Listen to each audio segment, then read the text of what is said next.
வணக்கம் friends, welcome to my channel. இது நாம் பார்க்க இருப்பது விருச்சிக ராசி நண்பர்கள் வழிபட வேண்டிய ஒரு முக்கியமான பூஜை தான். பொதுவாக விருச்சிக ராசிக்கு சந்திரன் நீச்சமாக இருப்பதால் எப்பொழுதும் ஒரு குழப்பமான மனநிலை இவர்களுக்கு இருக்கக்கூடும். இத்தகைய மனநிலையை மாற்றுவதற்கு இவர்கள் மாதம் தோறும் வரும் பௌர்ணமி அன்று பௌர்ணமி விரதம் இருப்பது இவர்கள் வாழ்க்கையை மேலும் ஏற்றத்திற்கே எடுத்து செல்லும். இவர்களுக்கு சந்திர பகவான் பாக்கிய அதிபதியாக வருவதால் பெரிய கெடுதல்கள் எதுவும் செய்து விட மாட்டார். ஆனால் கொடுக்க வேண்டிய பாக்கியங்களை சந்திரன் நீச்சமாக விருச்சிக ராசி இருப்பதால் சற்று தாமதமாக கிடைக்கப்பெறும்.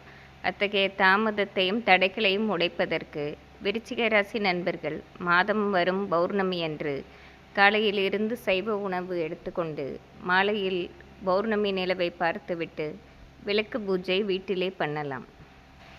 இப்படி ஒவ்வொரு பௌர்ணமி அன்றும் அவர்கள் விளக்கை வைத்து விளக்கை அம்மனாக பாவித்து அதற்கு மல்லிகை பூவால் அர்ச்சனை செய்து அம்மன் போற்றி பாடல்கள் ஏதாவது பாடி பௌர்ணமி நிலவையும் பார்த்து விரதம் இருக்கலாம்.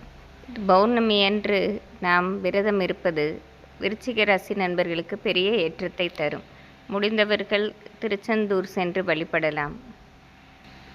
பௌர்ணமி அன்று திருச்செந்தூர் முருகனை சென்று வழிபடுவது விருச்சிக ராசி நண்பர்களுக்கு பெருத்த ஏற்றத்தை தருவதோடு அவர்கள் வாழ்க்கையில் முன்னேறுவதற்கு அது மிகவும் உறுதுணையாக இருக்கும்.